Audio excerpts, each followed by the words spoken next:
the kind of guy that would say, hey baby, let's get away, let's go someplace, huh, where I don't care. Hey, what's up, you guys? This is WD3, and this is your Hill Report news break.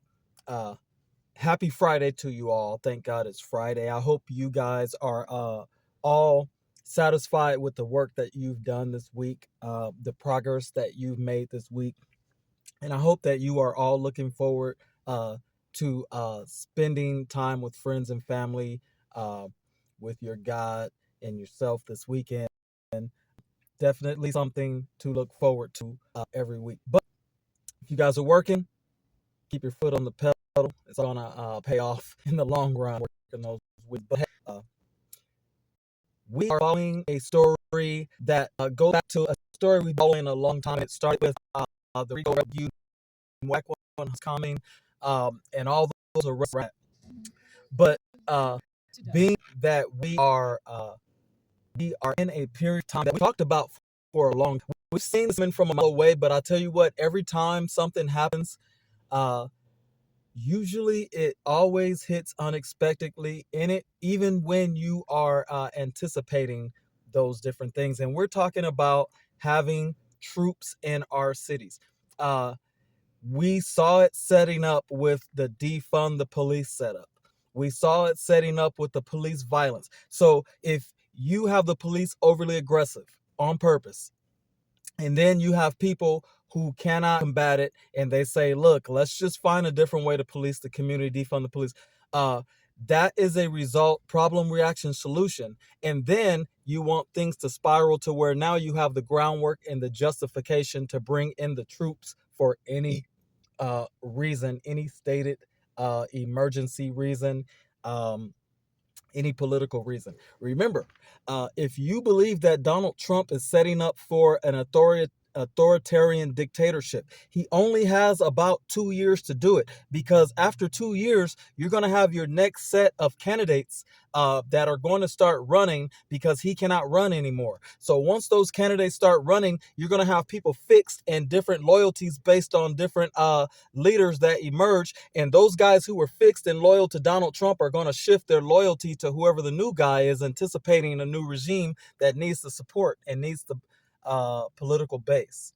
So if this authoritarian thing gets into full swing, he can avoid the embarrassment and obviously embarrassment of arresting those candidates, which solidifies his ambition. But if he can go ahead and solidify and create a state of emergency before that time, then you can postpone the election and you can start laying the groundwork for your dictatorship.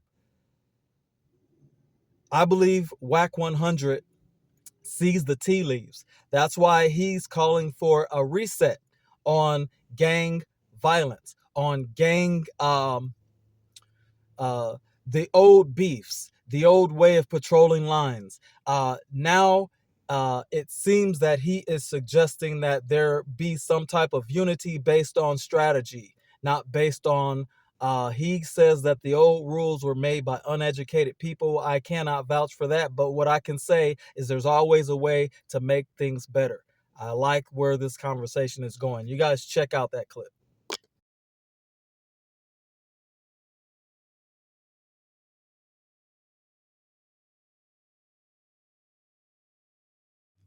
If it start wrong, it's gonna end wrong, and I may catch some flack from this. To my Dom moves, to my keyways, my power rules, my grooves. Listen, this thing started for a positive reason. It shifted to a negative behind the leadership of most people that had a fifth grade mentality. Most people who didn't even understand what escrow was, a credit score was, who didn't understand, right, that there was a real world, who was using fear and manipulation to dominate our own people. And it's been over 4-5 decades that we continue to practice these ways. Listen, bro. This nigga cooking. At some time, we got to stop and realize the blind is leading the blind. We following the lead of somebody who has lost himself. We follow the lead of somebody who can't even fucking read and write. So we follow the lead of somebody who's getting the goddamn satisfaction of saying, you do this, you do that, because over the years, people have fabricated and made up stories about who this man was when really he got high when he was 19, shot a motherfucker in the liquor store and caught life and came in here and sat on the yard, and you really don't have a resume that had the right rank and respect that they're giving you. But because of all bullshit and buffoonery, this is what we giving them. So at some point, we got to say, you won't fit us no more, because the route you guiding us is going to lead us to a hellhole. At some point, somebody got to hit reset, and that's what I've been doing. Swear to God on my mama. Now I want to ask you a question about the King Alfred plan. Your book is a book which is, and I will use the term allegedly, fiction. And the King Alfred plan has worked its way into reality. I may say that people quote it as the plan the American government has for, quote, as I think you say in your book, the final solution for blacks. Tell us about the King Alfred plan. Do you believe, did your research indicate that this was a systematic plan, or is it something that you dramatized? Well, it was a plan that was devised merely on the basis of ongoing American history. What would any administration do in a situation where large segments of the population were discontented and tearing down their neighborhoods and threatening the order and of the established regime? And I simply sat down. I was far away and not under any great pressures, clear-headed for first time in months, and this is the way it came out. And I think since the book was published, we all know that practically every city government has announced a contingency plan for dealing with rebellions, i.e. black people in rebellion, and not only city governments, but of course the federal government. It was quite easy to do on the basis of the history that we all know. More specifically, what did the King Alfred plan outline? It outlined the moves that the federal government would take over, I believe, a 12 or 24-hour period to capture and incarcerate the leaders of black movements, groups in this country. Now, I listed those groups in 1965. As a matter of fact, I made up 2 or 3 groups. But the fact remains that it doesn't matter whether they were imaginary or not. I believe that any group that was in the public eye, and whether it be an organization as mild as the NAACP, would certainly be subject to destruction by the federal government in that particular situation. If you had to make up a list today, what organizations do you feel would be on that list? Well, I think the Panthers would probably head the list. And I think that there must be other, quote, more militant black organizations that are unknown at this point, at least by us, but perhaps not by the federal government, that would also be on that list. I think the Urban League. I think CORE. Any black group which has attracted a large black following or white radical following would certainly be subject for destruction and their leaders picked up. Well, I think what John is saying about the King Alfred plan, certainly the part he's just discussing now, has been borne out. All you have to do is look in any morning's paper or any afternoon paper or any TV show, and you can see on the screen, not fiction at all, but you can see all of the things he's talking about are coming to the fore. For example, while I was writing my book, I know that I know that a lot of people wouldn't have accepted what I was saying, and that was that the Army was spying on civilians. But before the book could get onto the stands, the Army acknowledged that it was not only spying on civilians, but was spying on even public elected officials.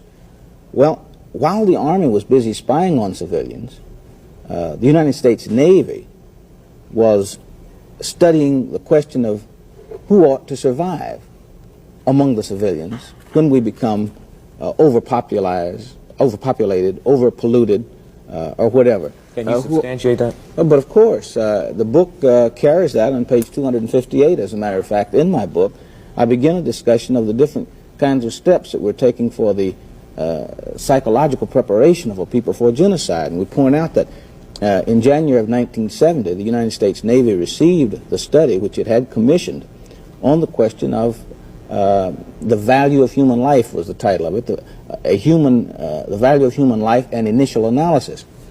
Well, what the study had as its rationale and premise was that as we run out of space, as we run out of good air and water, then the decision has to be made as to who has value, whose life is more valuable. As they put it, the haves or the have-nots, and that somebody would have to be exterminated. Well, now, you don't have to guess very hard who turns out to be either the haves or the have-nots, nor do you have to guess very hard to see who wins in that argument. Well, Congressman Cornelius Gallagher of New Jersey, who at that time was chairman of a subcommittee in the House, a subcommittee on the rights to privacy, read this book, and when he read it and saw that study, he sent a letter to the Navy demanding that the Navy tell him what practical application there could be for such a study, saying that he thought that such questions as who had value had been decided in Genesis and other places. The Navy wrote back and explained to him, in effect, that what this was a part of a program in personnel technology in the military, which would prepare the military, where if they had to commit, say, melee on Main Street, that they would be able to do so without overburdening their consciences. Now, Congressman Gallagher was necessarily disturbed by that, as you understand.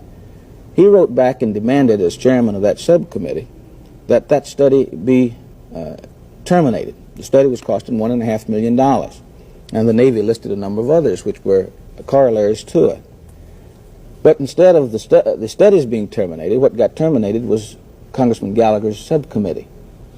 And he put all of that, incidentally, into the congressional record. If anyone would like to look at it, it's in the congressional record of March the 2nd, 1971, on page E1295. Hey everybody, we're now covering day 4 of this federalization of Washington, D.C.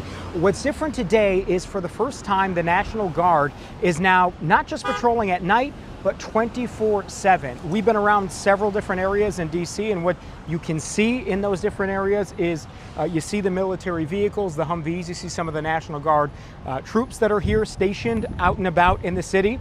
Not just behind us, but this is Union Station here, and you can see that in the distance there are several other locations where they are present. What we are also seeing here are federal agents, and unlike the National Guard, who's meant to just be in an assist role, the agents like FBI, DEA, and others, Homeland Security Police, they are making arrests. Overnight, more than 40 arrests. And in addition to that, we're told by the White House that ICE has made something like 20 arrests of undocumented people here in the district. So those numbers, the White House is counting every single day. And if you didn't feel or see the presence of this federalization before, it's becoming more evident and more clear now as you walk around, especially in the places that are more iconic places in the district. Hey, what's up, you guys? Welcome back. This is WD3, your Hill Report news break. You guys see those clips. You guys see the times that we are living in. And if your eyes are closed, things are going to hit you like a ton of bricks, like a thief in the night. But if your eyes are open, if you've been paying attention to what's going on, if you've been humbly learning and accepting things that are true, then guess what? You see what's coming from a mile away. You got alligator Alcatraz out there. You got people being dropped off in South Sudan who came here from Mexico. Like, nothing's making any sense. You got people who are being child trafficked by the highest levels of people in our society, so-called, and there's nothing that any of us can do about it. We can put it on the news. We can put it, subpoena judges. We can subpoena files, subpoena. It doesn't matter what we do. These people are going to get away with every single crime that they've ever done. And we can't do anything about it. Is that how we're going out? I saw a guy right now. I got high respect for him. He's still out there talking about how black people need to get reparations. We should be more focused on reparations than talking about this gang, that gang, this drill, killing this guy. Why? No, we should be talking about how can we get our national resources up so that we can be able to adjust to what's going on in our society. It may be a time when we need to move locations. It may be a time where we need to set up governments. It may be a time where we need to set up camps and things to where we can protect ourselves and live safely. I don't know what it is, but we'll never be ready for anything if we're killing ourselves, if we're fighting amongst each other. I like that. So tell me, you guys, do you guys agree with the fact that Wack 100 is saying it's time to push a reset? I like that. Got my vote on it. It's WD3 Hill Report News Break. You guys have a great day, and we're out.